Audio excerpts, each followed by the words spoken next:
Yeah. So welcome everyone to this second lecture on basic probability, a lesson on chance, conducted by the IISc SIAM student chapter. The SIAM is the Society for Industrial and Applied Mathematics. So it's an organization which works in cooperation between mathematics and other areas of science, and tries to push the interdisciplinary areas through publications, research, and community. So the main focus is on promotion of applied mathematics. So the IISc SIAM student chapters are distributed all over the world. In particular, in India, there are 6 chapters, and there are more now. And IISc Bangalore has one of the chapters. This was founded in February 2015, and we bring together close to 30 plus departments and other research centers. Some of the events that we have organized in the past include student lecture series, and some other faculty lecture series involving students and faculty both from India as well as abroad. Also, some of the well-received events are these workshops on computation tools like Python, Wolfram, or Julia, and other computational tools. We also organize theme events, most often on National Mathematics Day on December 22nd, and so we have had multiple such events as well. So in the future, we also plan to bring out a newsletter and go for and do some outreach activities in colleges, at least starting out within Bangalore. Um, so currently we have a few members. We are looking for more executive committee members. If you are interested in being a part of the SIAM student chapter, we encourage you to contact us. There are many perks to being a part of the IISc SIAM student chapter. Other than interacting with researchers from different fields, you'll also get exposure by, I mean, so the SIAM actually sponsors you to attend some of the annual conferences. So it waives off the registration fee, and as well as they give you some $250 or so in order to to bear the travel expenses. So other than this, there are also SIAM activity groups which you can be a part of if you are part of a student chapter, and you'll get to interact with people from in your field all over the world. Yeah. So finally, you can contact us at this particular email address, as well as we have a website at this particular address. Please feel free to contact us if you're interested in joining the SIAM student chapter. So let's get back to the lecture now. So this second lecture is by Sahasranand. Sahasranand, you can actually share your slides now.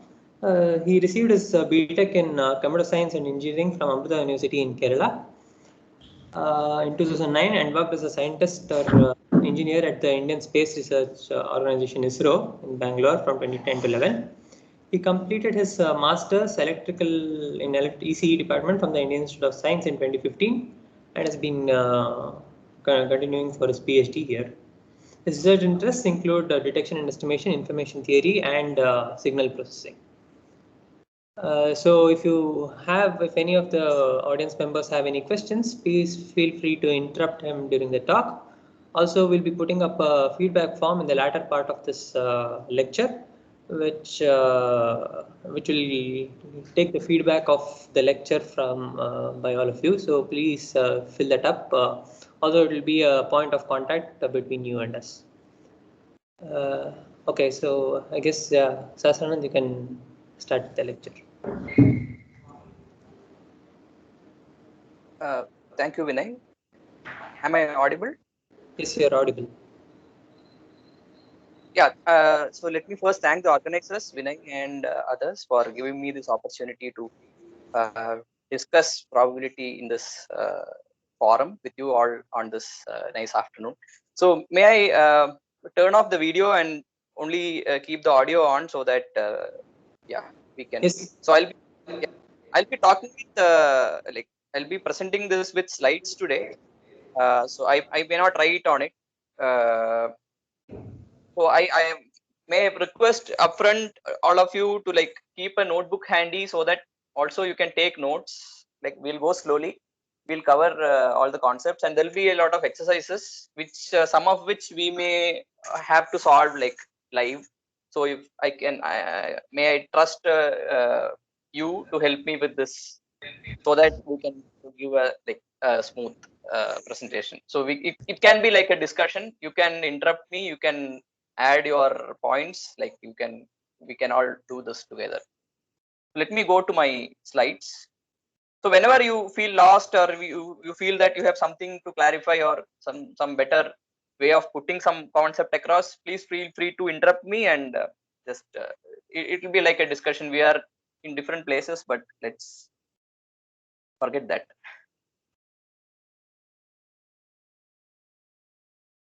So my name is Hasranand. I'm a PhD student in the Department of ECE at the Indian Institute of Science. So today we'll be discussing probability.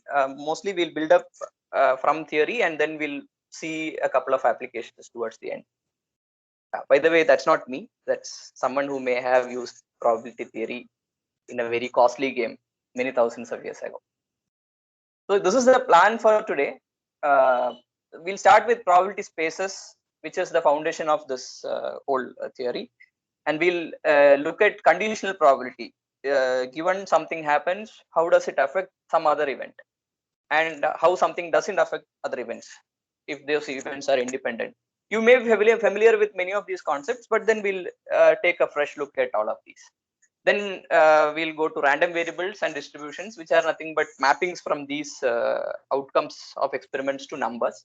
And then we'll look at expectation, which is like on an average what happens. And we'll see law of large numbers, which is nothing but making sense out of all the chaos. Meaning all the things are happening at random, but then if you average everything out, then something nice happens. Meaning you can still make sense of what is happening. So that is captured by this law of large numbers. And then we'll look at an application of this law of large numbers to an elementary estimation problem. The problem itself, the solution itself is elementary, but then it may be extravagant in the sense that we may be using a lot of samples or something like that. Can we be smarter? So we look at a concentration result, which will help us be smarter in such situations.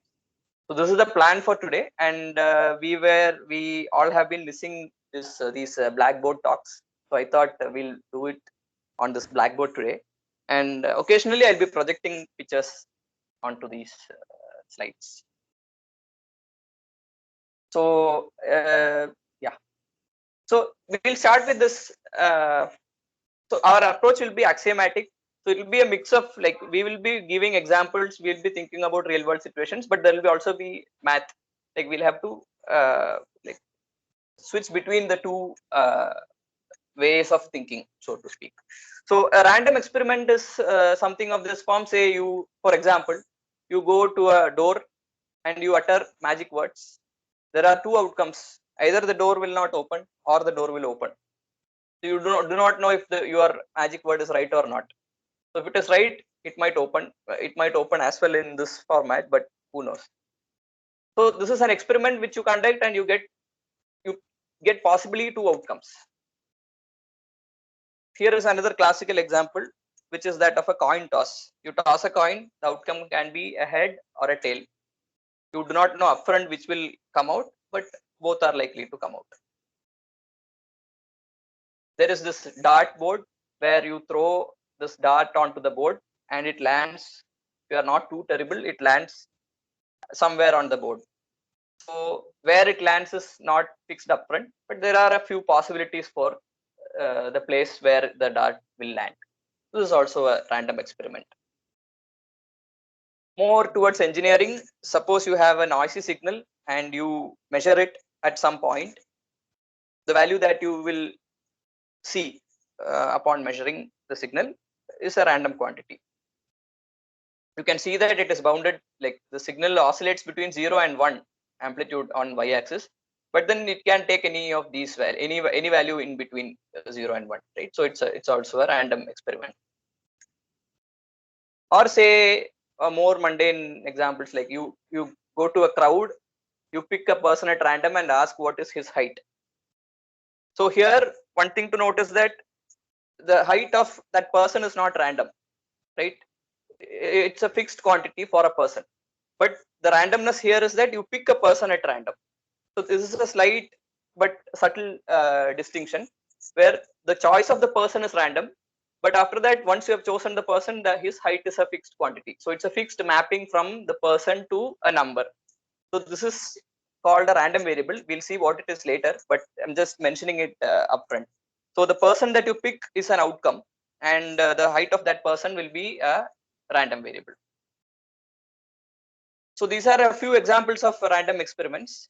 So what we have seen here is that a random experiment should consist of these quantities, which is that first it should have a sample space. We call it omega. So this omega is the set of all possible outcomes. What all can come out of this experiment? So in the coin toss experiment, the outcome set of outcomes is head or tail. So the set consists of head and tail. So in the dartboard example, all the points where it can land, that is the collection of possible outcomes. So say we throw a die. So what is the sample space here? Omega is 1, 2, 3, 4, 5, 6. It can land on any of these spaces, right? Now what we would like to do is to assign probabilities to these outcomes somehow, right? So that we can talk about, see, you can see that this die is a worn out die, so it may not fall on every face with equal probability and all that. So we want to assign some probability which is not 1 by 6. We want to assign some numbers to these outcomes. So how do we do that? We should be able to, first of all, we should be able to assign probabilities to these quantities. We call them events. Like say the outcome is a 1. So to that you should be able to assign a probability. Say the outcome is 2, so on up to the outcome is a 6. So to these sets that you see here, you should be able to assign probabilities, right? We have not yet done that, but we are setting up how to do it. But also you should be able to assign probabilities to sets of this form, where I'm asking, I'm saying the outcome is either a 1 or a 2. So that's how I notate this. If I put 1 and 2 in this set, that means the outcome is either a 1 or a 2. So here it means the outcome is either a 3 or a 4 or a 5. That is also an event, right? So if someone comes and asks you, was the outcome an odd number? So that is a valid event, right? You should not say, okay, I can't answer such questions. You ask me whether it is 1, then I'll answer. Whether it is 2, then I'll answer. It's not like that. We should be able to assign probabilities to all these possible sets. So these are called events. So event set is the collection of subsets of omega, right? As you have seen, it consists of subsets of omega. Omega is this, in our example, 1, 2, 3, 4, 5, 6. And subsets of omega are all the like set 1, set 2, set 1, 2, set 3, 4, 5, all those things. Even omega is also a subset of omega, right? So event set contains all those subsets of omega, and we are going to assign probabilities to the elements of this event set. So let's keep that in mind, and let's see what all properties this event set should satisfy. First of all, the empty set should be in the event set. Why? Because empty set means nothing happened. You conducted an experiment and nothing happened. So what probability would you like to assign to that possibility? Like nothing happened, what is its probability? So can someone tell me, like, what would be a natural assignment? 0. Yeah, right. So we would want to assign a probability of 0, but to assign a probability to a set, that set should be present in this event set, because the probability is going to be defined for elements in this event set. So empty set has to be present in this event set, right? So that is one thing that this event set should satisfy. Next, A is in this event set, then we want its complement also to be in the event set. So when we say that A is in the event set, we can assign probability to A. So then we also should be able to say that what is the probability that A didn't happen, right? We are able to say what is the probability that A will happen. We should also be able to say that the probability of what A will not happen. because it's a complement. So then A complement should also be in F. So what I mean by A complement is all those elements in omega which are not in A. So omega is our home set. It's the sample space. The event set has the subsets of that omega.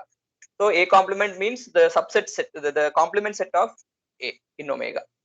So if A is in F, A complement should also be in F. What else do we want? If we have, say, countably many events, so let's forget the countably many part now. If we have, say, A1, A2, A3, etc., and then someone asks, did all of them happen? So that is also a valid event, right? So that should also be, we should be able to assign probability to even that set. So we want the union of all those sets also to be in F. And what I mean by countably many is that it's not just a finite collection of AIs, but infinitely many AIs, say 1, 2, 3 up to infinity. You have so many AIs. If all the AIs are in F, then their union must also be in F. So these are some conditions that we want out of this event set. But then naturally you might ask, why not intersections? Why not differences? Shouldn't they also be there? Don't you think? Like we have put A, if A is there, A complement is there, fine. If A1, A2, etc. are there, then their union is there. But then what about the intersections? Shouldn't be there, we don't care about them. Say 1, 2 is an event, 2, 3 is an event, and their intersection is the set 2, right? But 2 should also be there, ideally. But why haven't we put it in this collection of properties that this F should satisfy? Can someone suggest? It is included in the union. Not exactly, right? Like, so if I have 1, 2 and 2, 3, the union is 1, 2, 3. So I don't have set 2, which is the intersection, right? We can generate intersection using union and complement, something like Right. Right. Thank you. So yeah, so we recall this De Morgan's laws and whatever we have learned in high school, and we can do like things like if union of if you take the complement of union of some events, that will be like the intersection of complement of those events. So by using these two operations, if A is there, A complement is there. If A1, A2 are there, union is there. Using these operations, we can these actually cover the intersections differences also. So what is A minus B? A minus B is nothing but A intersection B complement, right? So B complement is going to be part of F, and intersections are going to be part of F. So A intersection B complement is there, means A minus B is also going to be there. So all possible sets that we can think of are going to be present in this F, to which we can assign probabilities. So such a set F is called a sigma algebra. Whichever collection of sets that satisfy these three properties is called a sigma algebra. So we will be assigning probabilities to these the elements of this sigma algebra. So some examples we have already seen. If omega is heads or tails, what are the possible events? Head, set, head, tail, head or tail, neither head nor tail. Then if omega is some set, then this is also a valid sigma algebra, right? Because now we forget the real world thing. We'll just look at these properties 1, 2, 3. Does this set F satisfy these three properties? Is phi in F? Yes, phi is there in F. If A is in F, A complement is in F. So phi is in F. Is phi complement in F? Phi complement is omega, right? Empty set complement of empty set is omega itself. So omega is also there in F. Fine. Now if you take countably many events, so if you take phi, many of them, and their union is also phi, that is also going to be in F. Similarly, omega, if you take all A1, A2, etc., everything to be omega, and you take union of them, that is also again omega, and that omega is in F. So this satisfies all these three axioms. So then this is a valid sigma algebra. Now what about this? Is this a valid sigma algebra? Can someone tell me if this is okay, or am I missing some sets here?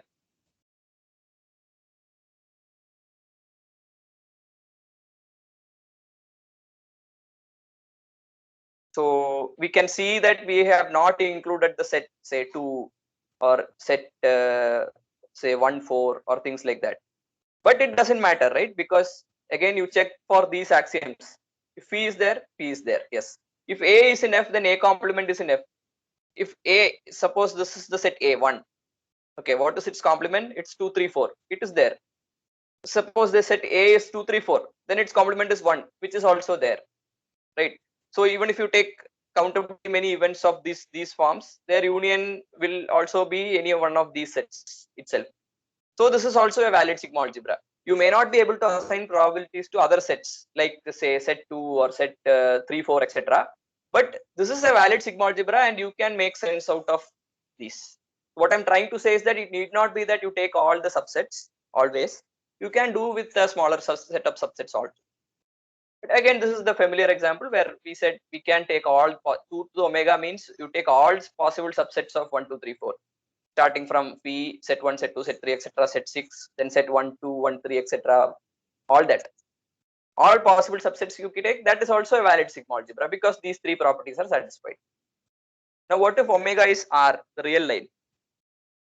Then we can't hope to take all possible subsets of R because that will be too large. It will be too large and it will be infinity, but an infinity which is greater than the size of the real line itself. So instead, what we construct is called, okay, this you can actually forget after I say it, but just that I thought I'll familiarize you with this term when you see it later in the course. So, so it's called a Borel sigma algebra. It just collects all open sets in R, like sets of the forms A, comma B open on both sides. So sets of those forms and make this collection a sigma algebra. How do I do that? I put all the complements, I put all the unions, intersections, differences, all these sets you put into this collection. That collection will become a sigma algebra because meaning it will satisfy these three properties, and then such a sigma algebra is called a Borel sigma algebra. We will not use it today, but then yeah. So now we have omega, we have F is a collection of subsets which is now ready to be assigned a probability. Now we will assign probabilities to every set in F. So function P such that we want P of omega to be 1, right? Because omega is the collection of all possible outcomes. And if someone is asking what is the probability that any one of the possible, at least any one of the possible outcomes happen. So you threw a die, so it can fall on 1, 2, 3, 4, 5, 6. Now I am coming and asking you, what is the probability that the outcome was either a 1 or a 2 or a 3 or a 4 or a 5 or a 6? You have to say 1, right? Because nothing else can happen. So that should get a probability of 1. What else should this function satisfy? For any collection of events, say, which are disjoint, their union, the probability of their union should be the sum of their probabilities. So let's look at this example. Say the outcome that, for again throwing a die, the outcome, so the event say 1, 2, was the outcome a 1 or a 2? Suppose that has probability 1 by 3, and suppose the event that the outcome was 5 or a 6, that has probability 1 by 3. Now I am asking what is the probability that it was either 1 or a 2 or a 5 or a 6? What should that be? So can someone help me with this? 2 by 3 because they are disjoint. Right. So and also we would like even without these axioms, you would expect that that should be the case, right? That's what makes sense. If you have 1 and 2 which is disjoint with 5 and 6, and you have a probability of 1 by 3 here and 1 by 3 here, so their union that any of these happen should get a probability of 2 by 3, which is the sum of these two probabilities. So that's what we have written here as the second axiom that this function should satisfy, and we have written it for again for infinite collection of events, not just the finite like in this example. Here we only have 2 events, but even for infinite that should hold. This is called countable additivity. So this function should satisfy these properties.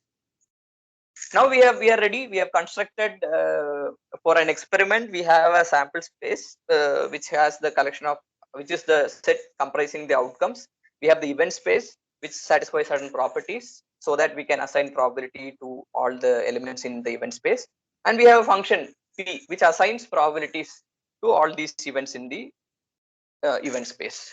And yeah, probability is this function and goes to this 0, 1. This notation means numbers between 0 and 1, including 0 and 1. So this is our probability space. So now let's okay. So one thing I forgot to mention is that I hope you have your notebooks and pens ready. So we'll have these red colored things popping up from time to time. So these are exercises for you to try out. maybe you can take it down and try it out, or you can even try it out now. So whenever you see red, become alert and take down and start working, or like keep in mind that these are homeworks. Yeah, one thing I can assure you is that if you solve all these red exercises, like after we finish this lecture, you will have a pretty good idea of what is happening in this probability business. So yeah, so some consequences for A and B in this event space, we are saying P of P should, meaning probability of empty set should be 0. So we said our function should satisfy only these two properties, omega equal to 1, and the union should be this. But then from these we can actually derive that P of P should be 0. So can someone suggest a quick proof to this?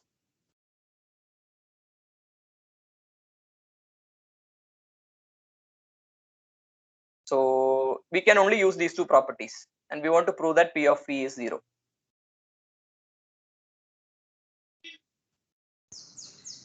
P of omega union that phi equal to P of equal to 1.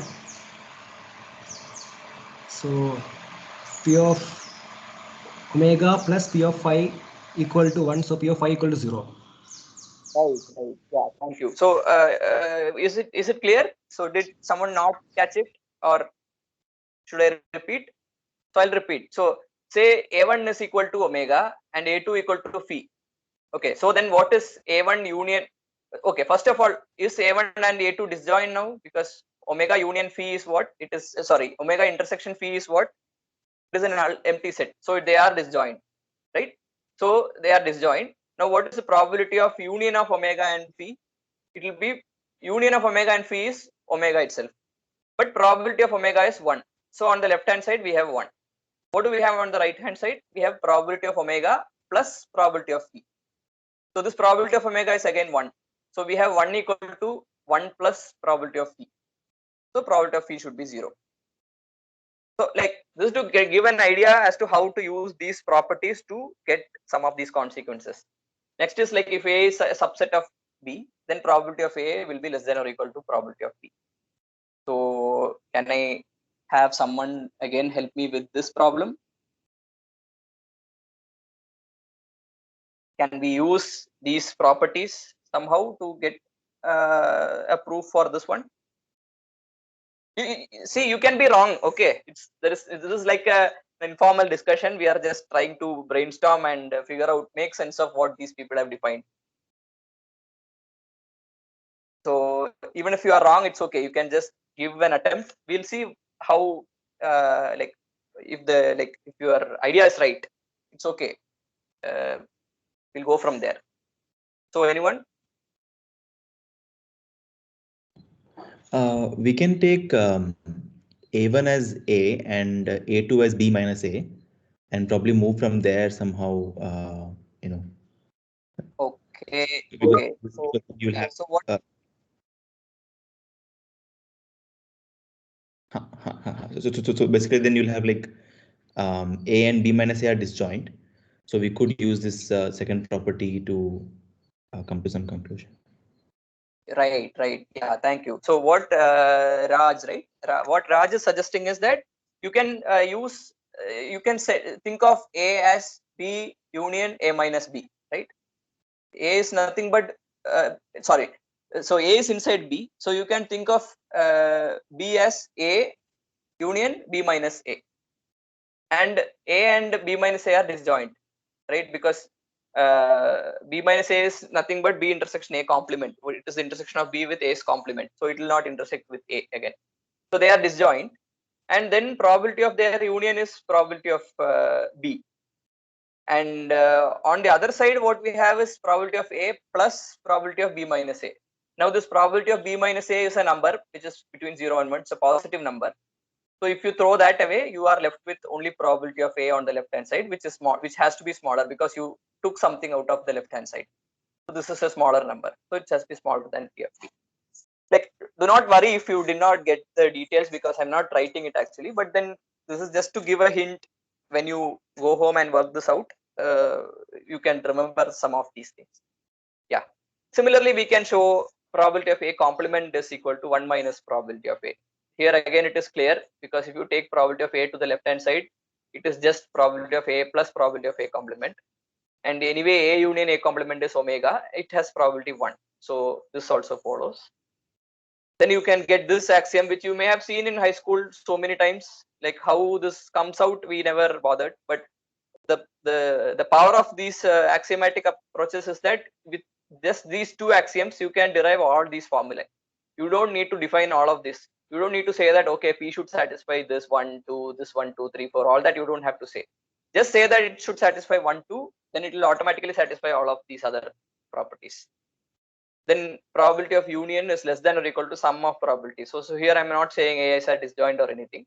So if in that case, this should always be less than or equal to. If it is indeed disjoint, then we'll get equality here. But I'm saying in general also this is less than or equal to. Again, you can try to prove these. So I hope you are taking notes, so that I'll move to the next slide now. Now we have seen how to assign probabilities to these events. Now let us look at a puzzle. So I'm offering you 3 doors. So behind 2 of these doors are goats. You know goat, right? Goat. And behind one of the doors is a car. So if you select a door and hold on to it until the end, like at the end of this puzzle, whatever door you are holding on to, behind the door, if there is a car, you will get a car. If there is a goat, you will get a goat. So let us assume that we all want to get a car, not a goat. So, and now I ask you to select one of these doors. Can someone select one of these doors? Yeah, let's say someone selected door 1. Okay. Now so what I'll do is, among the 2 other doors that you have not chosen, I'll open one of them and show you a goat.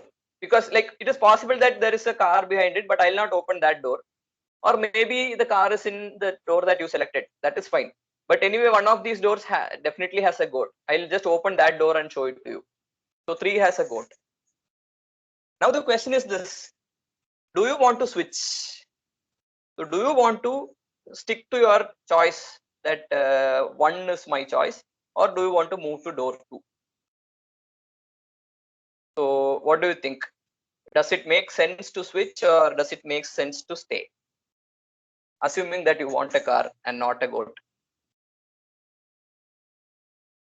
So can someone tell me does it make sense to switch, or does it make sense to stay?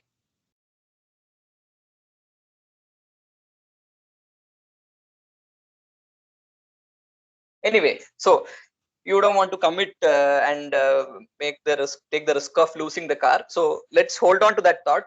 We look at what will help us analyze these kind of situations. So what just happened here is that I told you that some event has happened. Like the event is that the door 3 has a goat behind it. So given that information, how does it change the probability that there is a car behind door 1, or there is a car behind door 2? So the car being behind one of these doors is an event. So in the beginning, you did not have any information. So there was some probability associated with the event that there is a car behind door 1. Maybe some equal probability, 1/3 or something.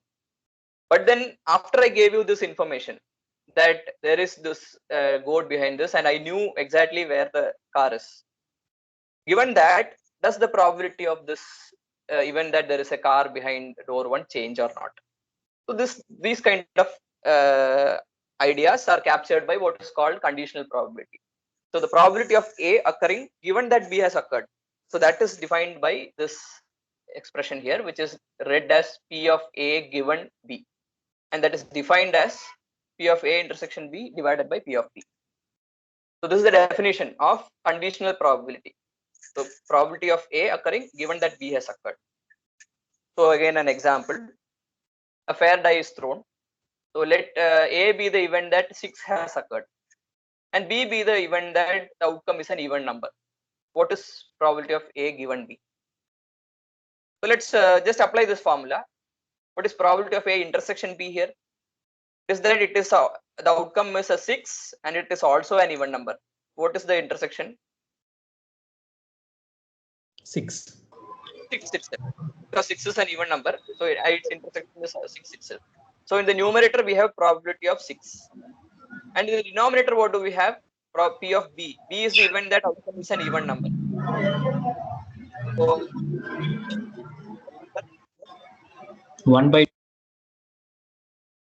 1/2. I hope you said 1/2. I didn't hear you fully, but yeah.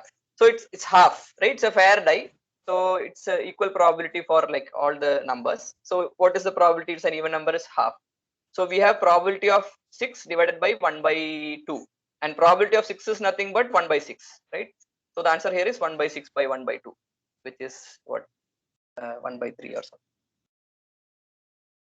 Yeah.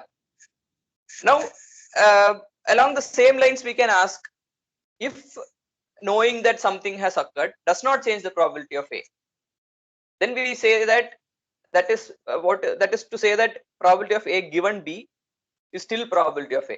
It doesn't change its probability.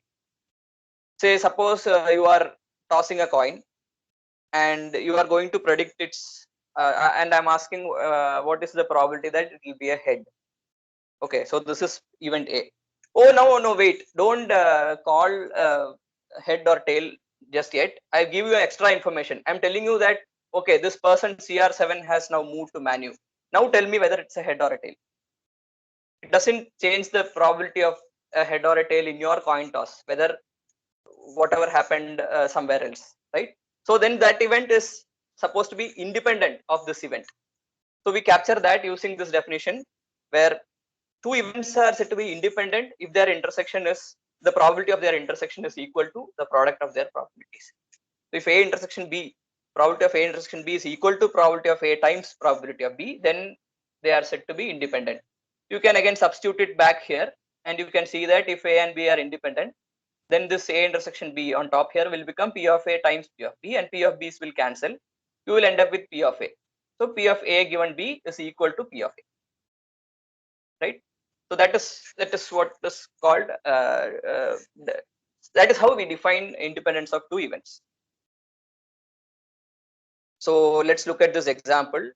Again, I hope your notes are ready. So one chooses a card at random from a deck of 52 cards. So I hope you are all familiar with these cards, and like I might say heart, spade, and all that. If someone is not familiar, please let me know. I hope it's okay. So say A is the event that the card is a heart. Heart is the symbol, this red one. B is the event that the card is a queen. Well, I don't see a queen here, but B is that event. Now equal probability for every card to be chosen. You are just choosing one card at random. So are A and B independent? What do you think? So because like you have to remember that there is a queen of a heart, right? There is a heart card which is also a queen, right? So are A and B independent? Again, can someone guess? No, they are guess. not independent. So why do you think so? May I ask? Because there can be queen of heart. Right. So our intuition, or rather our upfront a priori intuition tells us that they are not independent. But then we should not be fooled by that. Let's go back to the definition. What did the definition say? A and B are independent if probability of A intersection B is equal to probability of A times probability of B. So let's calculate these probabilities. Okay. So what is probability of A? So there are 4 suits, right? Hearts, clubs, spades, and diamonds. So the probability of getting a heart is what? 1/4. 1/4, right? And the probability of getting a queen is what? There are how many symbols? 13 symbols, right? So probability of getting a queen is what? It can be any queen. 1/13, right? So what is probability of A times probability of B? It is 1/13 times 1/4, which is 1/52, right? And what is A intersection B?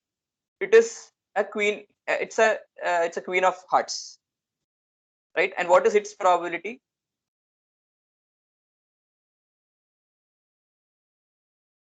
1/52. Right. So what did we just show? We said P of A intersection B is equal to P of A times P of B, right? So aren't they independent? So that's how. So we might upfront think that okay, they are not independent, but we have to apply the definition and see according to this definition they are independent. So that's our. You can work out if I was too fast or something. Yeah. Now we look at what is called partitions. So you don't need to read all these things. These are for like, let's look at this figure. Say there is this omega space, and suppose we can divide it into these subsets E1, E2, etc., En, such that their union is equal to omega, which is what I've written this fourth point. Suppose all of these have non-zero probabilities, this is the third point. Suppose they are pairwise disjoint, you can see that they are disjoint, right? They are all these separate spaces, and they are all in F. Suppose they are all in F. Such a collection is called a partition. Now what happens to a set A, which sits here? How do you calculate the probability of A? We can actually calculate the probability of A in this manner, right? We'll take probability of the intersection of A with this event E2 plus the probability of intersection of A with this event E3 plus etc. Right? So we can actually calculate the probability of A using its intersection with the elements in this partition. Right? You like, let's hold on to the thought that why he is talking about this. We'll come to an application, but so we can calculate the probability of A in this manner, right? So if A is in F, if A is a set in the event set, so that we can assign probabilities, then I claim that probability of A is nothing but summation over all these entries in the partition, n of them, probability of A given En times probability of En. So how do we prove this? We can quickly see, just now I explained the proof. So probability of A is nothing but the sum of probabilities of A intersected with each of these events, right? A can be nothing else. It is just sum of all these intersections. And what is A intersection En? We saw from the definition of conditional probability that P of A given En is P of A intersection En divided by P of En. So we get this. From this step, you can directly get. So if we have a partition, we can write the probability of any event in this form. Now we come to this theorem, which is called Bayes theorem. Suppose you have a partition, then the probability of the one of those elements of the partition given any event A is equal to P of A given En, P of En divided by this quantity here. So what we are doing here is switching between two conditional probabilities. On the left hand side, we have En given A. On the right hand side, we have A given En. So how to switch between those? That is what this formula helps us do. Let us look at a quick proof, and then we'll go to an application where we'll use this formula to say something meaningful. So proof is like goes like this. You can again interrupt me if if I present the proof very quickly or something. We are not in a rush, not at all in a rush. We don't want to finish everything. We want to finish everything in style. So let us understand it step by step and go forward. So you can always interrupt me. So the proof goes like this. This is true, right? Probability of En intersection A is equal to probability of A intersection En. This is true.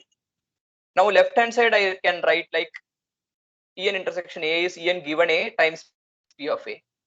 Right hand side I expand in this fashion. A given En times P of En. This is valid. Now I take this P of A to right hand side. So now you can see pretty much looks like what is given here, except that this P of A is not here. But from the previous slide, we saw that you can write any event as the sum of probabilities of A intersected with the events in the partition. So it is just probability of A intersection Ens, and that we saw that we can write it like this. So this is given. Now let us look at an application where we'll apply this theorem and solve a quote unquote real world problem.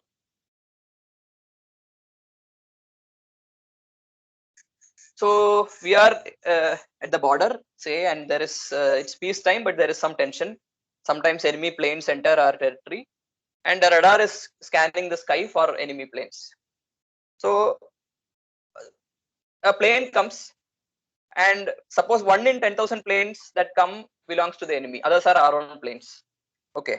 Now the radar has 99% accuracy, meaning it has with 99% accuracy, it can tell if it is indeed an enemy plane or not. And it has 5% false positive rating, meaning when it is our own plane, it might say that it is an enemy plane with some probability, which is 5% here. So now the question is this: the radar is now telling me that an approaching plane is enemies. So it is telling me that an enemy plane is coming. What is the probability that it is indeed enemies? So if this probability is large enough, I'll shoot.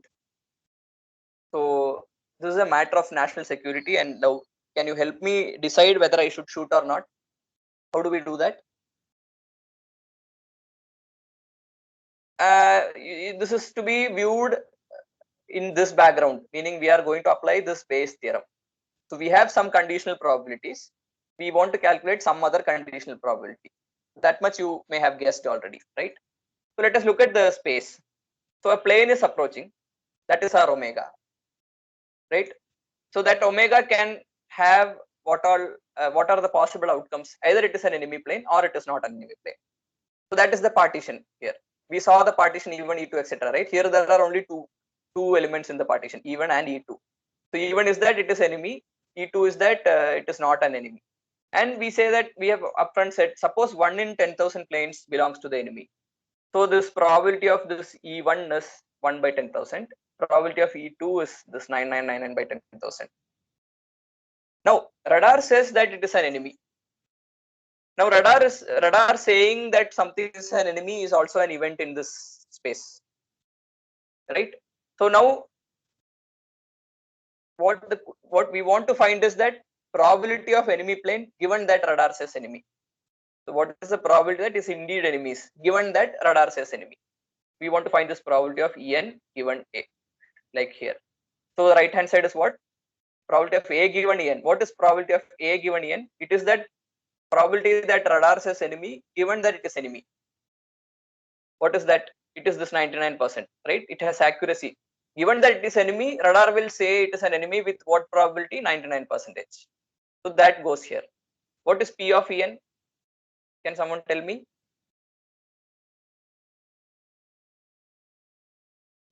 It's 1 by 10,000. Right. So P of En is probability of an enemy plane. So we are assuming that 1 in 10,000 planes are enemies. So P of En is 1 by 10,000. So we have the numerator ready. In the denominator, again, we have P of A given enemy that we know it is 99%. Probability of enemy also we know. What else we do? We need probability of A given not an enemy. So meaning probability that radar says enemy when it is not an enemy. What is that number? The 5% false positive. Right. So it's the false alarm, right? It is simply raising alarm when it is not an enemy. So that is this 5%. So we can put 5% here, and this P of not enemy, that is also here 9999 by. So we have all the numbers necessary. You just plug it in here. You will tell me the probability that it is indeed enemy given that radar says enemy. So we'll hold on to that thought. You can calculate and tell me whether I should shoot or not. So this is a good point to take a break, maybe like a 1-minute break. You can ask me any questions if you have.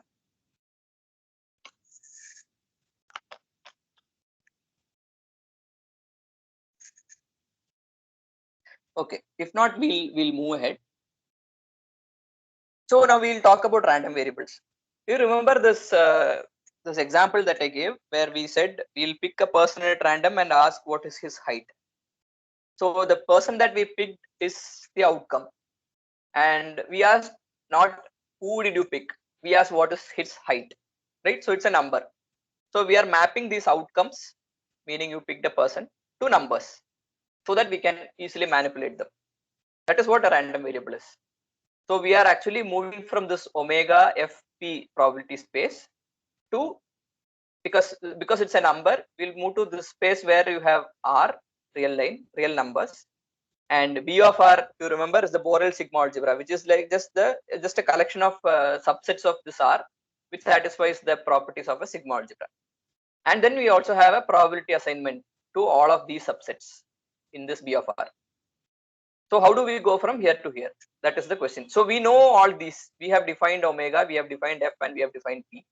Now we define extra a function which goes from this space to this space, and you think that your job is done because I have defined this mapping, but then you have to tell me what is this px, right? So how do we do that? That is what we'll see now. So formally, a random variable is a function from this omega space to R.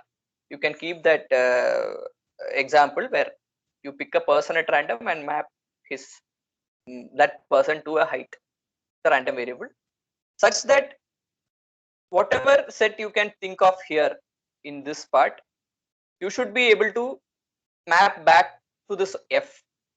So x is actually bringing these to this, right? And we can only assign probabilities to so we can only assign probabilities to sets in this B of R. So whatever set is there in this B of R, that should have some counterpart in this original set, so that we can use the probability P that we have assigned to that set and bring it back here. That is the purpose. That's why I say X inverse B is in F for every B in B of R. So whatever omegas have come to this particular subset in B of R, those should that collection of omega should be in F, so that we have assigned a valid probability to that. So let's forget all this formalism if it is too confusing. Let's look at an example. Again, a card is picked at random from a collection of cards and its suit is noted. Okay, so omega is the spades, hearts, clubs, diamonds, and suppose these are the probabilities. Probability of spades and clubs is 1/3 and hearts and diamonds is 1/6, suppose. Okay, now I define a random variable x from omega to R such that x of spades is -2, x of heart is 0, x of clubs is 1, x of diamond is 2. This might look weird, but then you can think of a street game where someone is challenging you and he will keep all his cards closed. Okay, now you have to pick a suit and he will open his card, and if you happen to choose spade, then you will lose 2 rupees. If you happen to choose hearts, then you will not lose, neither gain nor lose. If you choose clubs, you will get 1 rupee. If you choose diamond, you will get 2 rupees. Suppose this is a game. It's possible, right? So these are like numbers, and this is the money that you are going to win. So this is this is a random variable. So how do you calculate the probability that you will win some money? That is what we are asking. We know the probability that these outcomes will occur. What is the probability that spade will occur? We know 1/3, 1/3, 1/6, 1/6. But we are asking what is the probability that you will win some money, say between -1 and 1. I can ask such a question, right? Which is precisely what we are asking here. What is the probability that you will win either you will lose either 2 rupees or you will win 2 rupees? What is that probability? So how did we get this -2, 2? You can you have mapped x from spade to -2 and diamond to 2. So x inverse of this set is just heart and diamond, and we know the probability of this heart and diamond, right? Because spade and diamond, right? It is 1/3 plus 1/6. So we'll assign the same probability to this set also, -2, 2. Is it clear? Like, am I making sense?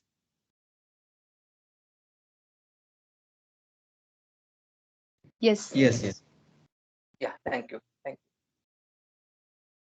You can unmute yourself and tell me if I'm not making sense also. Okay, I really want this to be somehow more interactive, and yeah, I can't see your faces. It's a sad situation, but yeah. Okay, so now I can also ask questions of this form where you can notice that it's not a set anymore. I'm asking whether what I won is an amount of money which falls between -1000 and 0. Meaning, did I lose 1000 rupees or did I lose nothing, and everything in between? So did I lose 1000? Did I lose 900? Everything in between. I can ask such a question also, right? So what is that possibility? How do you calculate that probability? Again, you can map back, right? What all outcomes will result in x taking values in this set? So if you have a spade, if you get a spade, then it is -2 and that falls in this set. If you chose a heart, then that heart also falls in the set because this is a bracket, it includes 0 also. So it is indeed only these two outcomes that result in this whole set. right? So indeed, you cannot get any minus 1000 or minus 900. Those are not here. But then you can always ask, what is the probability that my outcome or what I earned falls in this interval? That is possible, right? So that I you have know, a question. So this spade is losing 2 rupees and getting a diamond is getting 2 rupees. So can they compensate, and are these to be included? no. Okay, so we are just running this experiment once. We just play it once. Okay. That's it. Okay. So Yes. these two are together doesn't mean you you don't get anything. It just means it is either you lost 2 rupees or you won 2 rupees. Okay. Fine. So when you say this, like to separate two outcomes with a comma inside the set, that means, like I said in the beginning, is it either a 1 or a 2 when you throw the dice? Similarly here, either the outcome is a spade or a diamond. No, sorry, heart.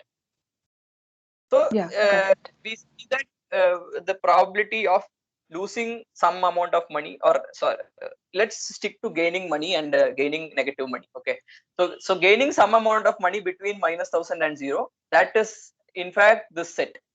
So we can use the probability of this set to assign probability to this set here. So what we are trying to do is this blue line.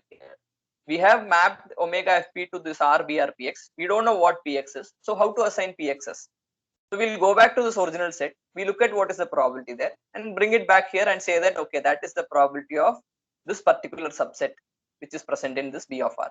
So this minus 1000 comma 0, which is this interval between minus 1000 and 0, that is a subset of R, right? And that is present in this B of R. So we should be able to tell what is its probability. How do we do that? We map it back to the original space and we ask what is the probability there. There we know it is 1 by 3 plus 1 by 6. So now we bring it back and say that, okay, this interval has probability 1 by 3 plus 1 by 6, which is half. Oh, you can also have sets of this form. It need not be a contiguous interval. You can ask what is the probability that your earnings falls between minus 2 and minus 1, minus 2 not included, minus 1 included, or it is falling between 1 and 2, 1 included, 2 not included.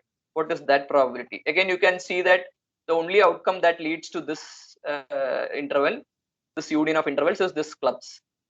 So we know the probability of clubs, which is 1 by 3. So you can again map it back and say that the probability of this union of these two intervals is also 1 by 3. So in general, what I'm claiming is that, so you have all these kinds of subsets in B of R and you want to calculate probabilities for all of those. So instead I'm saying you just calculate probabilities of this form, minus infinity comma x, and that will suffice for all possible sets.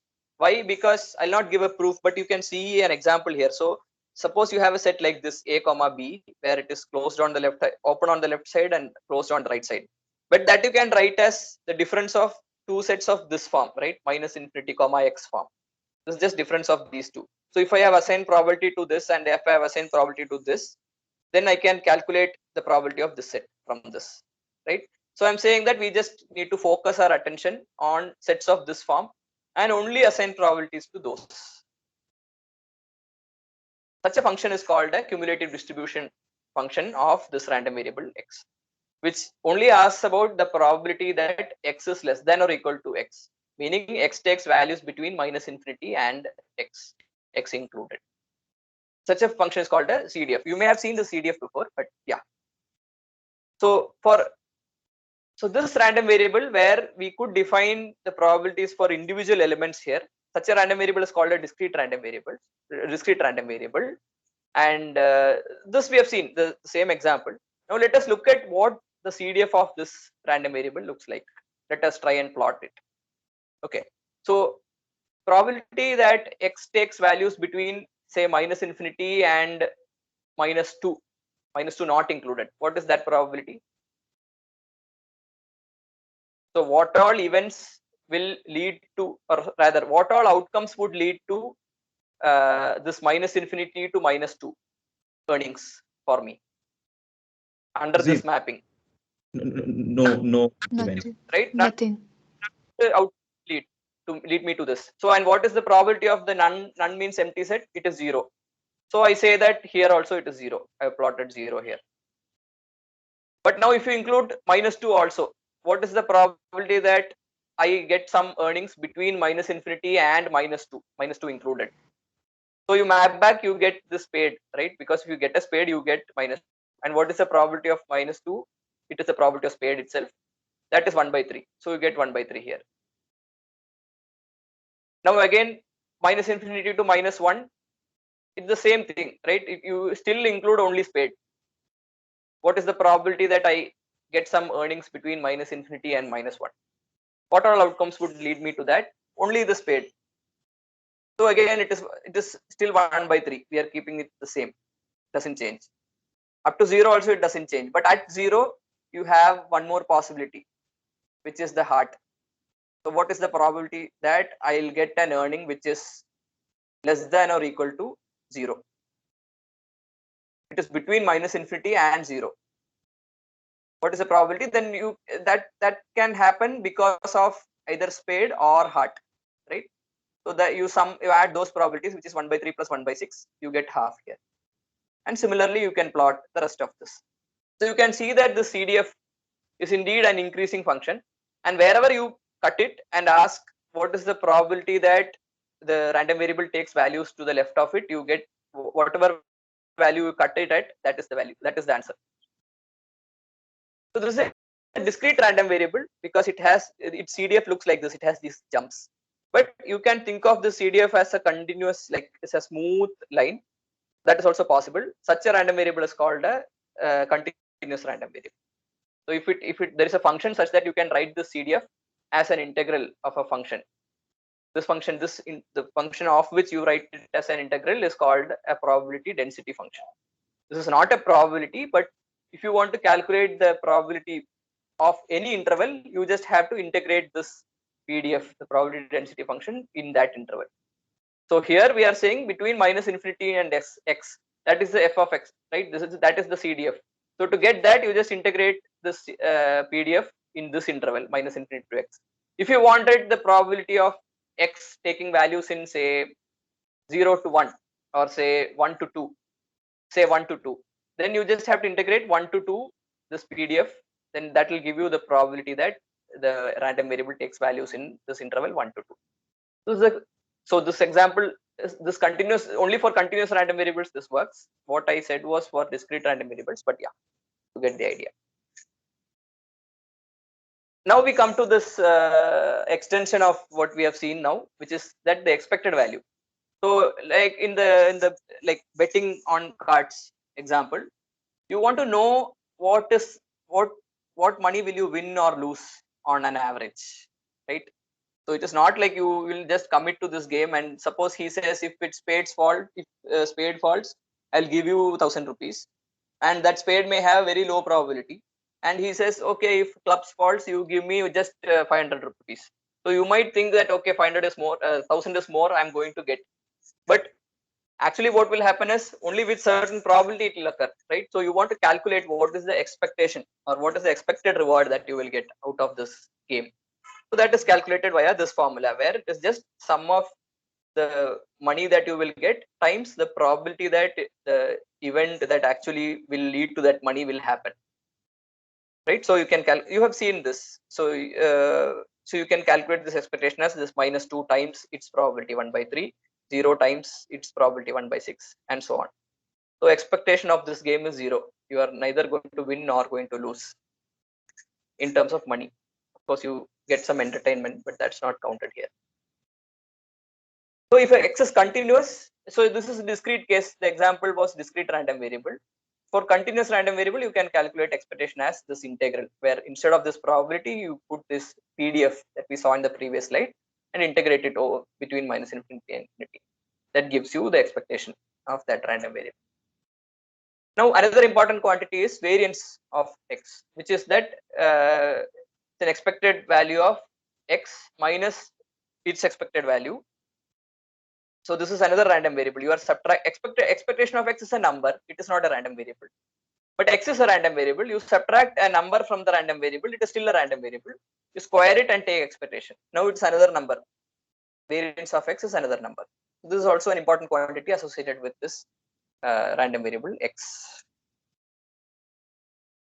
Okay, red one. So exercise for you. you can show that variance of x is equal to expectation x square minus expectation x whole square.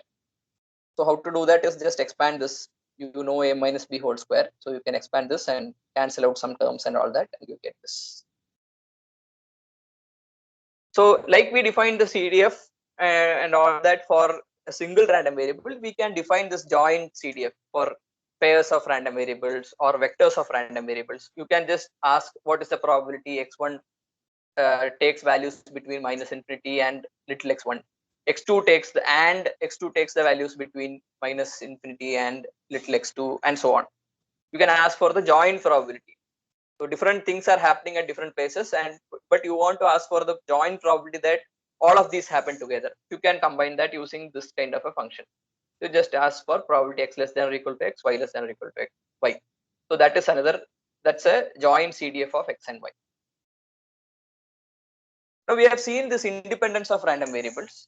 Sorry, we have seen the independence of events, right? We said we talked about independence of events. You remember the Queen of Hearts example. So there we said A and B are independent if A probability of A intersection B is equal to probability of A times probability of B. So how do we define independence of random variables?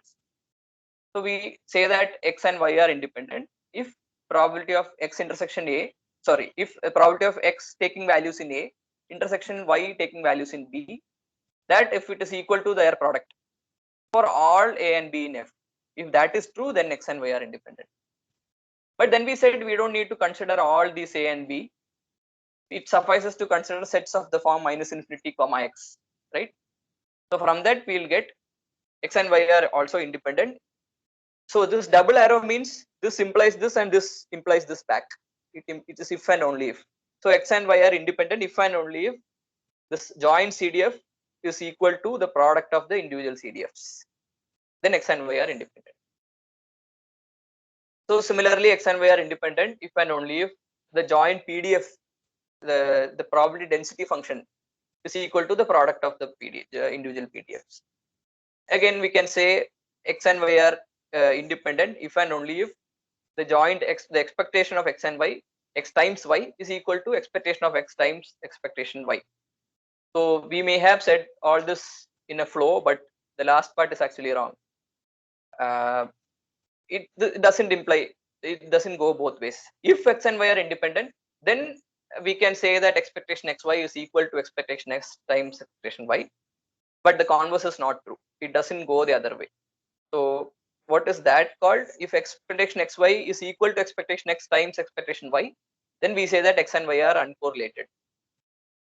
They are not yet independent, they are uncorrelated. If this is equal to this, then they are uncorrelated. If it is independent, then this is equal, then they are uncorrelated.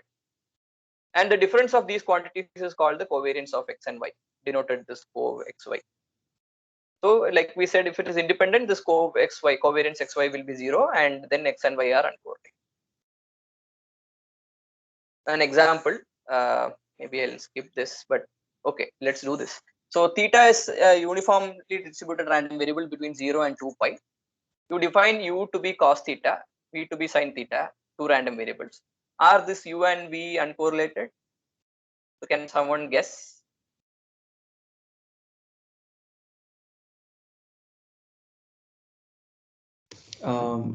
Yeah, my guess is yes. Okay, thank you. So it indeed turns out that we have to, so okay, how do we check if it is uncorrelated or not? We need to check if expectation uv is equal to expectation u times expectation v.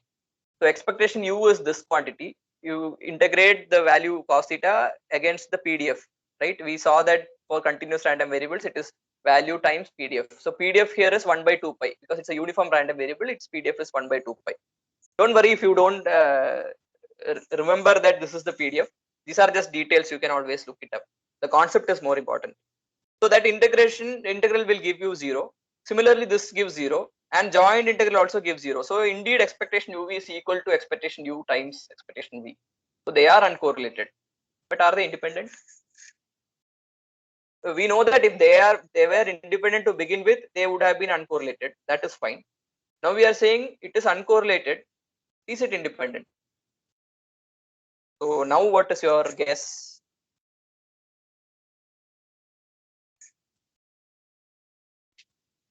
let's if in doubt, we should go back to the definition, right? When do we say these are independent?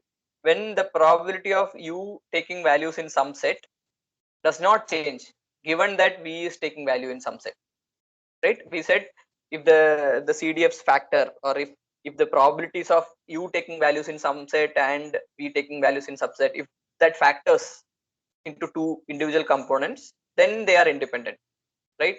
So here you can see that if I say that okay, u is 0, if I tell you that u is 0, then that can only happen because theta is what?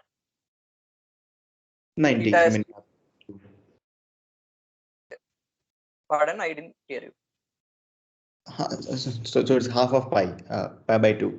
So it is either pi by 2 or 3 pi by 2, right? Right. Yeah.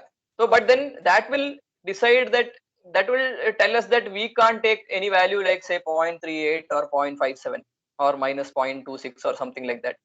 The value of v also is restricted to a smaller set of values, right? So if we say that v is u is some value, then that automatically changes the probability of v taking some values. So that means u and v are not independent. So you can work this out and show this formally, but this is the idea. So here we can also say v can be root of 1 minus u square, right? Can I say like that also? Relation, if I established like that, then I can say it is not independent. That it is not clear upfront, right? Just because something is a function of something else doesn't mean that they are not independent. So for example, x is a uniform random Bernoulli half random variable. X takes value 0 and 1 with equal probability. And so Okay. y is also okay. So let z also be another independent 0, 1 random variable which takes again value 0 and 1. Now let y equal to x plus z. Okay. It is a function of x and also a function of z. Okay. Now can you tell me if x and y are independent or not? They are actually independent. Oh, okay. Okay. So Okay. the function we can't. So we have to go back to the definition and then check that in that if there is some lack of, if there is some, whenever in doubt, go to the definition. That's what. Yeah. Thank you for that question.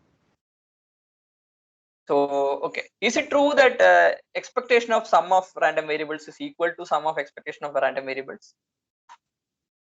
So from the definition, you can see that expectation of sum of random variable is just sometimes whatever probability that sum takes. So this is indeed true. Now recall that variance is this quantity where you subtract the mean and take the square and take the expectation. Is it true that variance of sum of quantities is equal to sum of variances? So I'm saying this expectation thing is true. Is this variance equality equation also true? Any guesses? It isn't. Yeah. So in general, it isn't true. So you can actually again red thing. So you have to check this. So it is actually that the variance of sum of random variables is equal to sum of variances plus this extra term, which is 2 times summation of like covariance between xi and xj for all these xi xj pairs. This is actually true. It is not that the sum variance of sum is equal to sum. Okay, you might now start wondering why I'm talking about all these things. We'll soon come to an application. Please hold on. So this is a concept that we'll need there. That's why I'm talking about this here. So variance of sum is indeed equal to sum of variances plus this 2 times this covariance term. But then when is this covariance term 0? When all of these x1 through xn's are independent. Then we said if they are independent, they are uncorrelated, right? And covariance is 0. When they are uncorrelated, covariance is 0. So this will become 0. So in that case, indeed variance of sum is equal to sum of variances. Now we said expectation of sum is equal to sum of expectation. Is it true that expectation of c times x is equal to c times expectation of x? So this is also true actually. So this is called the linearity of expectation. You who may have attended the morning lecture you would have seen what is a linear function, right? It satisfies this superposition, which is that function of sum is equal to sum of functions, and also that function of constant times the variable is equal to constant times the function. This is called scaling. So if these two are satisfied, this is called a linear. So this expectation is a linear operator. Let's just keep that in mind. Is it true for variance? Is variance Cx equal to C times variance of X? Indeed, it didn't satisfy this sum thing, but does it at least satisfy this thing? So turns out, yeah, we'll hold on to that question. Now we come to this important theorem, which is called the weak law of large numbers. Dasaranand, So I think we may not. Yeah. 1 second, sorry to interrupt. Quick time check. You have another 15 minutes. Right. And Yes, also, so that also for the audience, there's a feedback form, link to a feedback form put in the chat. So kindly fill that up when the lecture ends. Yeah, thank you. So I was just going to say that we may have time only to cover this part. Like we'll prove this theorem. We'll use all the tools that we have built up so far and prove this theorem. And we'll end there. We'll not look at the applications. Yeah, maybe in your when you actually attend the course wherever you are, and you go through this in a slower pace, and after you understand everything more clearly, then that is perhaps a better time to look at the applications rather than now and get overloaded. So we'll just stop with this theorem. So this is the main. This is one of the main theorems, and maybe the main theorem of today's session. So what it says is that if x1, x2, xn are independent, we know what it means to be independent, and identically distributed with mean, mu, and variance sigma square. So identically distributed means they all have the same distribution, and they have when the distribution is fixed, mean is indeed fixed, right? Mean is a function of the distribution only. It just takes the calculation only involves the distribution. So they are all identically distributed. They have the same mean and they have the same variance. If in such a case, you can say that the probability that the average of these values 1 by n, so you have n of them, right? So this is the average of those values. I'll call this sample average. I'll keep calling this sample average. So if you calculate the sample average of these random variables, the probability that it will differ from its mean. So this mean is not, it does not depend on the realizations, right? So this is, you think of this as an experiment. You are drawing, you are looking at a signal and measuring these numbers. So every time you get an independent and identically distributed number. So this can be first, can be say 0.1. Next time you will see a minus 0.2. Next time you will see a 0.01, etc. These are some numbers that you get out of your experiment. But upfront, these are all distributed with some mean, mu, which is a fixed quantity, which may be 0 or like a fixed quantity, say 10 or something.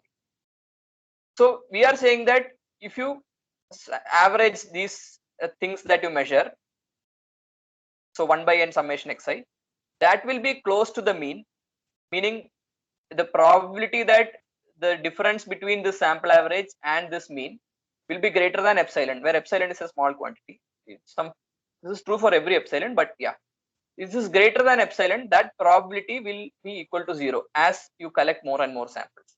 Meaning you keep collecting a lot of samples and keep averaging out the observations. If you do that, you are getting closer and closer to the original mean. That is what this theorem basically says. So is this clear, the interpretation? So it is like, you can always remember this theorem. If I ask you to write weak law of large number, you will write this limit and all that. But is the interpretation clear? That is what we should be able to remember even after this lecture. So if anyone has any question, you can stop me and ask me.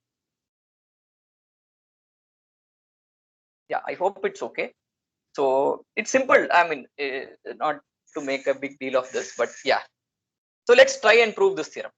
So what does it say that more number of samples means it leads towards less erroneous data, something like that?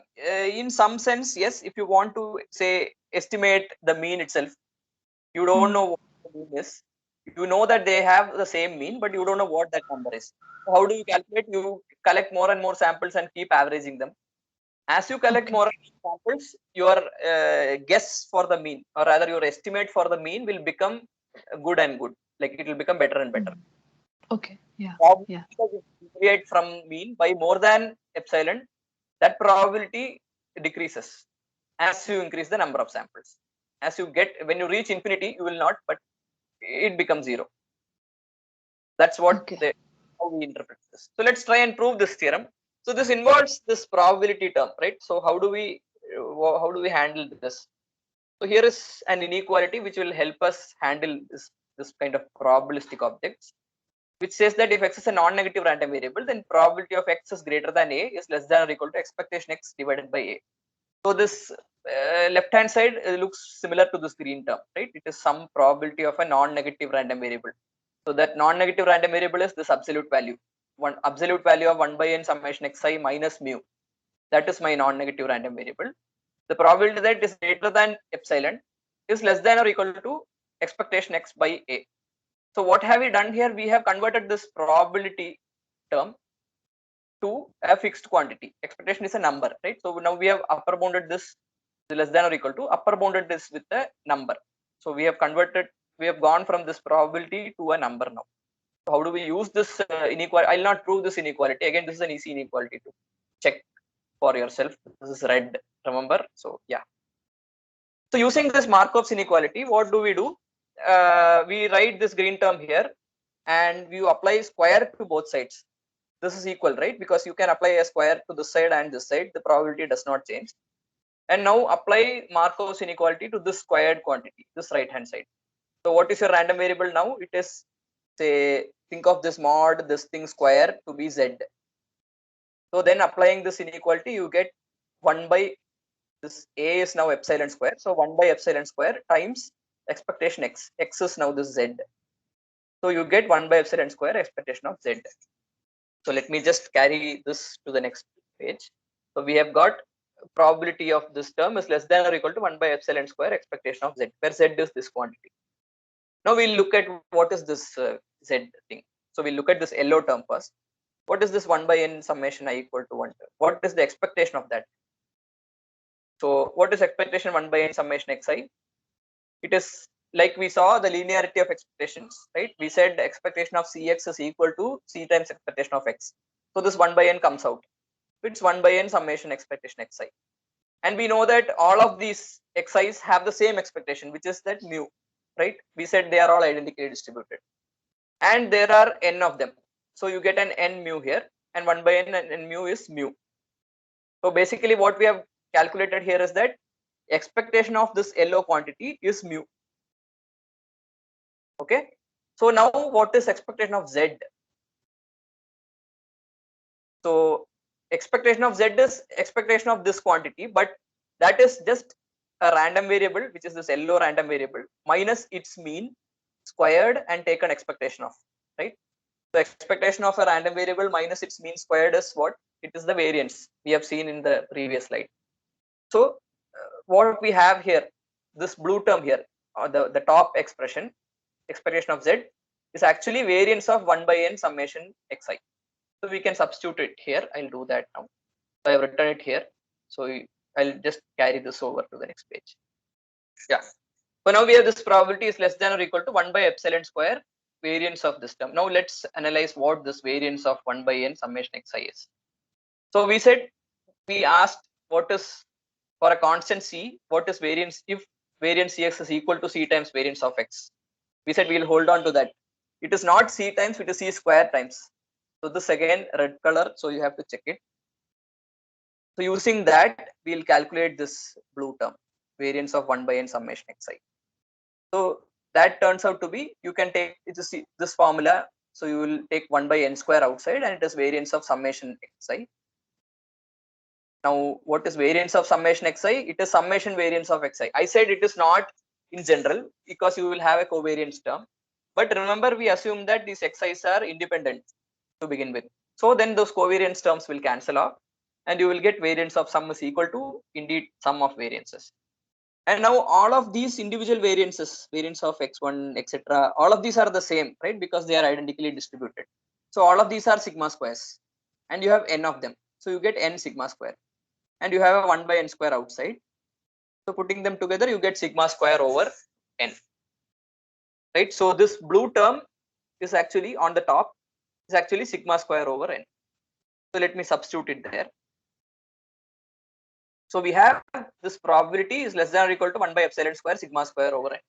Now what did our theorem say? It said as you collect more and more samples, as limit n goes to infinity, meaning you take a large number of samples. So I put limit n going to infinity on both sides. So we say that our theorem claims that this left hand side is equal to 0. Let's see what does this right hand side say. As n goes to infinity, what happens to the right hand side? Can someone help me with this last step? 0.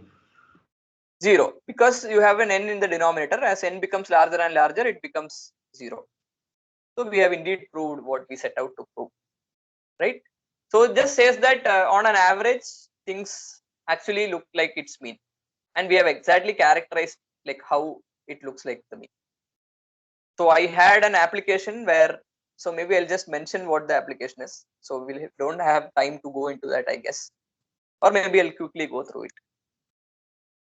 So suppose you have air pollution sensors deployed in your locality to calculate the air quality health index. So there are these sensors which will measure this AQHI, but they can't give out exact values. They will give noisy values.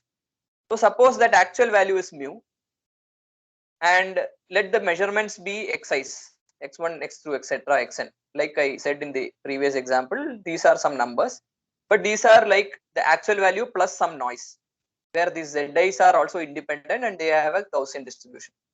So these are the measurements that you get. Now you want to estimate what is this actual AQHI value. So you can think of a simple estimate, which is like we exactly said now, which is a sample average. Just take a sample average. But how good is it? In the sense, how many samples should I collect so that I get some kind of a reliable estimate of this AQHI?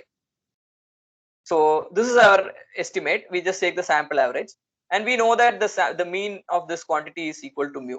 We just check that, but again you can check. So we want to ensure, we are asking how to ensure that this mu hat, the estimate, is close to the actual value with high probability. In other words, what is the number of measurements we need to collect so as to estimate this AQHI value to within an accuracy of say sigma by 10, where sigma is the sigma square is the variance of the noise that gets added. You see the sigma square here. There is a variance of the noise that gets added. Indeed, if you add a very high noise, you can't do anything. But so we are asking in terms of the power of the noise that is getting added. What is the number of measurements that we need to collect so as to estimate this to within an accuracy of sigma by 10 with high probability. So again, we can apply the weak law of large numbers or Markov's inequality. Just we saw this equation, right? You remember these colors, the probability this less than or equal to this. So we are asking what is the probability that this sample average is close to mean, but not just any epsilon, but to sigma over 10, this particular quantity. So we can substitute it here and substitute it on the right hand side also, and you will get 100 over n here. So we have got this. So this is fine, but now I am asking what is the probability. So we want to make sure that this happens. So it happens with a probability of say 0.95, meaning your estimate is close to the actual value, not by more than sigma by 10 with high probability. So we want to ensure that probability that your sample mean is close to the actual mean by not more than sigma by 10. So the probability that the difference exceeds sigma by 10 has to be very small. It has to be like 0.05. So how do we ensure this? We know that this left hand side probability term is less than 100 by n. So if we ensure that 100 by n is less than 0.05, then this is also ensured, right? Because this 100 by n comes between here. See, the point is this: we want to ensure that this probability, this term, or rather this event happens with very low probability. So what we'll do is we put an upper bound on this event, which is this 100 by n, and we say that whenever 100 by n is less than 0.05, then automatically the probability that the sample mean deviates from actual mean by more than sigma by 10 is less than 0.05. So what is that condition? If you ensure that 100 by n is less than 0.5, so if you take n to the other sides, so the other side it says if you collect n greater than 2000 samples then we get the required guarantees. So this is like an application of the weak law of large numbers, or this is like a real problem where you can actually, we have applied all the things that we have learned today to get this number. So there was actually an extension to this where we can actually reduce this guarantee. So we say if you collect 2000 samples, you can give this guarantee, but can we be smarter? There is this part I'll skip, and we'll end up with something like 738. So if you collect 738 samples also for the same estimate, you can achieve this. So this is a matter of analysis, right? So if we were naive, we would have just stuck to this 2000 and said, okay, you collect 2000, then you are assured that you get your desired guarantees. But if we can be a little smarter, and meaning smarter here means learn more probability. So this I hope will urge you to go back and learn more probability and become smarter in that sense. So, and this gives a better bound. So you can do with only 738 samples. So this is better than the previous. So to summarize, we looked at probability spaces. We defined what is called sigma algebra, and a probability space which comprises this sample space, event space, and assignment of probabilities to the elements in the event space. We looked at conditional probability, which said whether an event whether the information that some event has happened influences the probability of some other event happening. That is conditional probability. We looked at Bayes theorem, which helped us go from one kind of conditional probability to another kind. Remember the enemy plane example. Given we have all the information about the performance of the radar and the frequency of enemy planes coming and all that, we are asking now there is an actual enemy plane coming. Can you calculate whether it is indeed an enemy plane, given that the radar says it's an enemy plane? So we use this theorem to prove that, or rather calculate that number. You still haven't told me that number. I'm still waiting with whether to shoot or not. So then we looked at this independence, where probability of intersection of events is equal to the product probabilities, then they are independent. This also follows from. Then we looked at random variables and their distributions. We have defined the probability for this omega FP space. We could go from there to the real line Borel sigma algebra and PX space. We could calculate how this PX is defined in terms of this P by going back to this original probability space. We could calculate the CDF. Remember that figure where we went from left to right increasing. Then we calculated expectation of a random variable. We calculated expectation of this particular random variable, which we called the variance of the random variable. We looked at this weak law of large numbers, which just said sample average approaches expected value. We looked at an estimation problem, which was an application of this weak law of large numbers, and we didn't look at this, but yeah. So these are a few references. Maybe you can take a screenshot or something. These are some useful references if you want to learn more basic probability. And this, in particular, the last one is a good set of lectures. So yeah, in fact, you can actually find a lot of lectures and such discussions on basic probability online. The difference that today's session makes for us is that we can actually talk to each other and clear doubts, or we can throw ideas at each other. In video lectures, we can't do that. It's like a one-way thing. So if you have any questions, or if you have anything to like share or ask or want more clarity on, like we can, I'll be here. So so I think the session, like let me declare that the session ends here. Like we can stop here, but I'll be here if you have any questions. Thank you all for attending. Yeah, so before we move on to the questions, just a reminder again to fill the feedback form, and yeah, Sahasranand will be available for any questions, so you can ask some questions now if you have.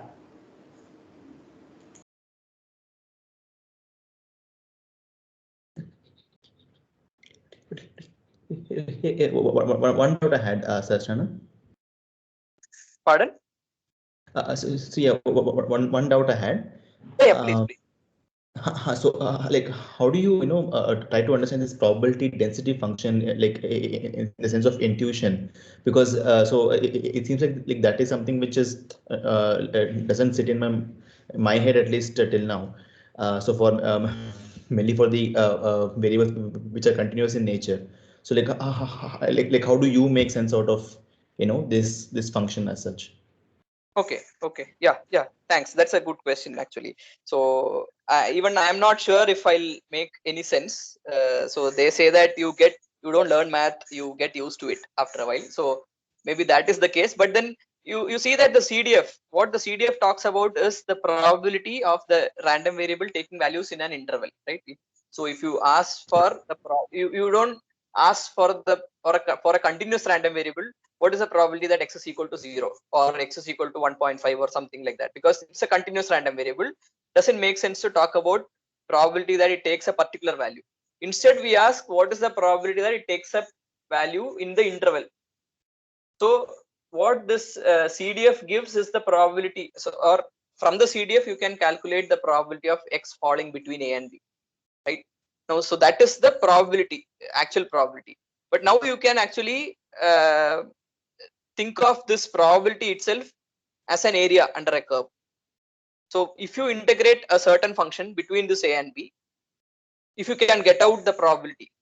So if by integrating a function between a and b, if you can get out if you can get us output the probability of the random variable taking values in a and b, that function is called the PDF. So if you integrate PDF between a and b, you will get the CDF, right? And CDF is nothing but the probability of x taking values between a and b. So it is like it is in some sense like taking the derivative of the probability.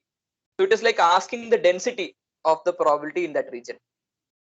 So if you so there are certain points spread out in some space. You do not know exactly what the number is there in each place, but you know the density of the spread.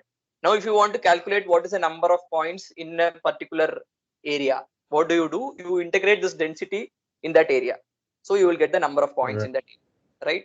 So it in the same way you have a density function which tells you this is the way the probability is spread out.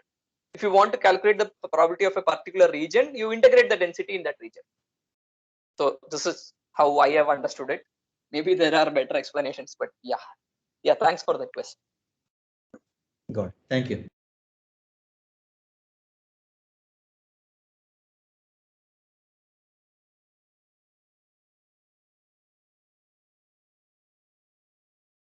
Also, the problem with the enemy and that stuff. So the probability comes down to a 0.2%, which seems like very counterintuitive. Because we have like accuracy is so high on actual enemy planes, and false alarm is also low. So like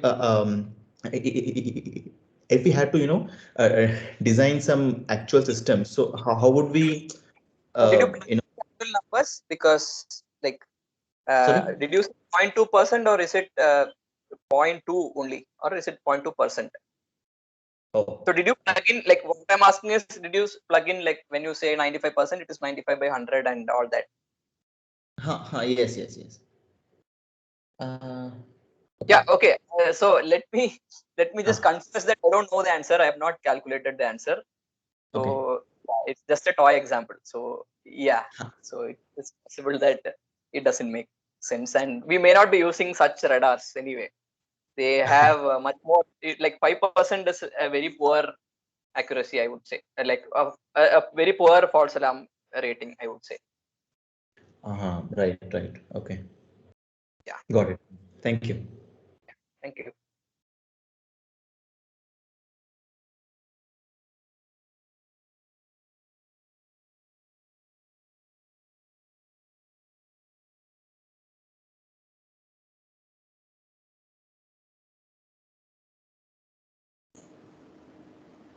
Right, so I guess there are no more questions. So thank you, Sahasranand. That was indeed a splendid lecture to have. Probably, if possible, some of us can turn on the video so that we can take a snapshot of whoever is present, Sahasranand in particular.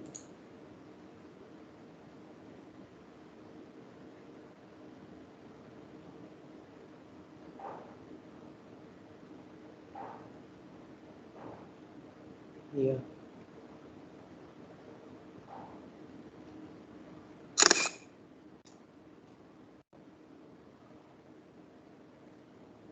Cool. Yeah, Yeah, okay. thank you. Yeah, thanks everyone. Thanks Saranand for the lecture. Wonderful lecture. Thank you, Vinay, and I want to thank all the organizers also once again.